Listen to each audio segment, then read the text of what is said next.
తాకట్లో ఉన్న మీ బంగారాన్ని విడిపించి ఆ రోజు ఆన్లైన్ రేటుకి కొంటాం. Sharma gold company.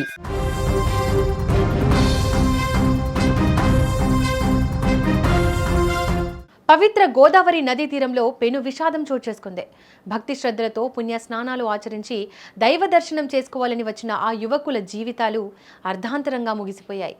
ఉగాది పర్వదినం వేళ ఆ ఇళ్లలో సంతోషం ఉండాల్సింది పోయి తీరని శోకం మిగిలిందే. భద్రాద్రి కొత్తగూడెం జిల్లా భద్రాచలం పరిధిలో జరిగిన ఈ హృదయ విదారక ఘటన స్థానికులను ఉలిక్కిపడేలా చేసిందే.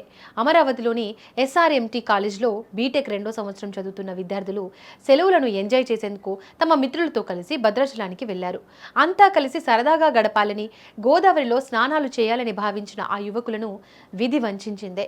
భద్రాచలం ప్రాంతానికే చెందిన అభిరామ్, శ్రీకర్లు తమ కాలేజీ మిత్రులతో కలిసి ఏటపాక మండలంలోని పురుషోత్తమపట్నం గ్రామ శివారుకు చేరుకున్నారు.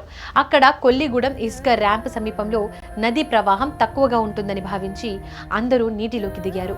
యువతలో ఉండే ఉత్సాహంతో ఆ మధుర క్షణాలను బంధించాలని ఫోటోలు, సెల్ఫీలు తీసుకోవడం ప్రారంభించారు. నీటి ప్రవాహం లోతును అంచనా వేయలేకపోయినా 7 విద్యార్థులు ఒక్కసారిగా నదిలో మునిగిపోయారు. నీటి ఉధృతికి అందరూ కొట్టుకుపోతున్నారు. 2 విద్యార్థులు ఎలాగోలా తెగించి ఈదుకుంటూ ఒడ్డుకు చేరుకోగలిగారు. కానీ మిగిలిన 5 విద్యార్థులు మాత్రం చూస్తుండగానే ప్రవాహంలో గల్లంతయ్యారు. గల్లంతైన వారిని అభిరామ్, శ్రీకర్, తేజ, సతీష్, నవదీప్లుగా పోలీసులు గుర్తించారు. వీరిలో అభిరామ్, శ్రీకర్లు స్థానికులు కావడం గమనార్హం. తమ కళ్ల ముందే స్నేహితులు నీటిలో మునిగిపోతుంటే ఒడ్డుకు చేరిన 2 విద్యార్థులు ఏం చేయలేకపోయారు. సమాచారం అందిన వెంటనే పోలీసులు, రెవెన్యూ యంత్రాంగం హుటాహుటిన ఘటనా స్థలానికి చేరుకున్నారు. గజ ఈతగాళ్లను రప్పించి గాలింపు చర్యలు ముమ్మరం చేశారు.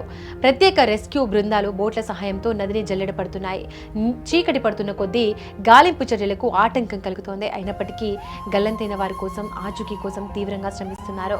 భవిష్యత్తుపై ఎన్నో ఆశలతో ఇంజనీర్లు కావాలని కలలు కంటున్న ఈ విద్యార్థుల కుటుంబాల్లో ఇప్పుడు చీకట్లు అలుముకున్నాయి. తమ బిడ్డలు క్షేమంగా తిరిగి వస్తారని తల్లిదండ్రుల కళ్లల్లో వత్తులు వేసుకుని ఎదురుచూస్తున్నారు. సెలవులకు ఇంటికి వస్తారనుకున్న బిడ్డలు ఇలా ప్రమాదానికి గురవ్వడం గ్రామస్తులను కన్నీరు పెట్టిస్తోంది. నది వద్దకు వచ్చే పర్యాటకులు లోతు తెలియకుండా నీటిలోకి దిగవద్దని పోలీసులు హెచ్చరిస్తున్నారు. సెల్ఫీల మోజులో ప్రాణాల మీదకు తెచ్చుకోవద్దని కోరుతున్నారు. ఈ విషాద ఘటనతో భద్రాచలం పరిసర ప్రాంతాల్లో విషాద ఛాయలు అలుముకున్నాయి. విద్యార్థుల ఆచూకీ కోసం గాలింపులు ఇంకా కొనసాగుతున్నాయి.